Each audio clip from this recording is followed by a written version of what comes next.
वज़ीर-ए-आज़म के मुशीर राना सनाउल्लाह ने कहा कि बाज़ मामलात में 2 सीनियर जजेस का तर्ज अमल ऐसा है जिस पर रेफरेंस बन सकता है। हर मामले पर उनका खत लिखना और जिसको लिखा गया उससे पहले मीडिया को मिल जाना मामूली बात नहीं। आप ऐसे प्रोपेगेंडे का जरिया बन रहे हैं जो पूरे इदारे की साख खराब कर रहा है।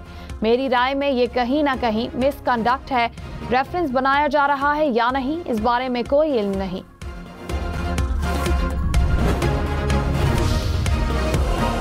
महमूद चिकज़ई की रिहाइशगाह पर अपोजिशन रहनुमाओं का इजलास। मौलाना फजलुर रहमान, शाहिद खाकान अब्बासी, उमर अयूब खान समेत दीगर रहनुमाओं की शिरकत। इजलास में अपोजिशन रहनुमाओं का खैबर पख्तूनख्वा और बलूचिस्तान समेत मुल्क भर में अमन व अमान की सूरत हाल पर इजहार तशवीश। मुस्तकबिल में बाहमी रवाबित बढ़ाने और मुल्क को दरपेश चैलेंजेस से निमटने के लिए ऑल पार्टीज कॉन्फ्रेंस के इनेकाद पर इत्तेफाक। कहा, मुल्क में फौरी, शफाफ और आज़ादाना इंतखाबात कराए जाएं। इलेक्शन कमीशन के इस्तीफे और आज़ादाना कमीशन के क़याम का भी मुतालबा।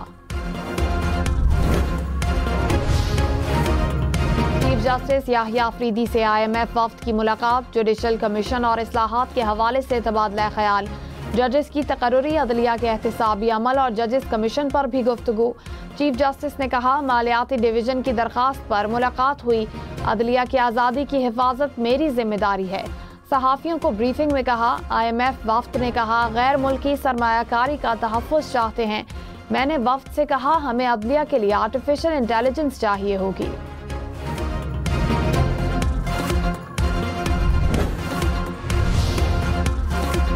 अदलिया, पार्लियामेंट और एग्जीक्यूटिव सब गिर चुके हैं। इस्लामाबाद हाई कोर्ट के जस्टिस मोहसिन अख्तर कियानी के केस की समाअत में रिमार्क्स। कहा, पाकिस्तान में रहना एक मुस्तकिल लड़ाई है। पाकिस्तानियों की अच्छी बात है कि सिस्टम से लड़ते हैं। वकील ने कहा, रियासत ने हुकूक का तहफ़्फ़ुज़ करना है।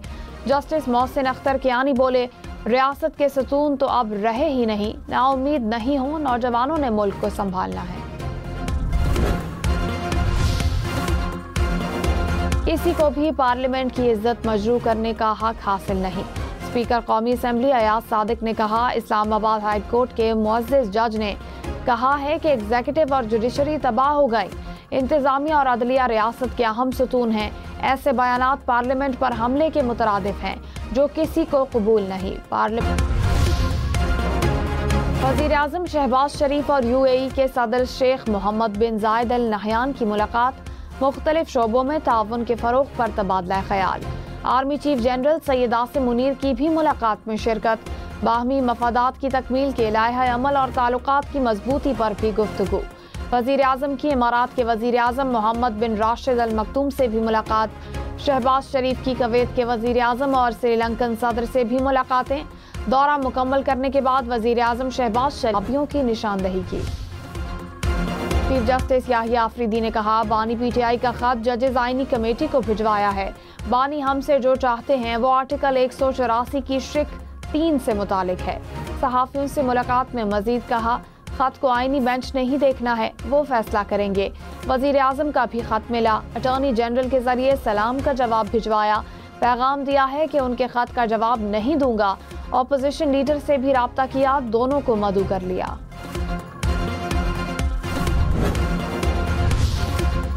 वज़ीर आला मरियम नवाज ने कहा, गालम गलोच की तरगीब देने वालों ने 4 साल एक धेले का काम नहीं किया।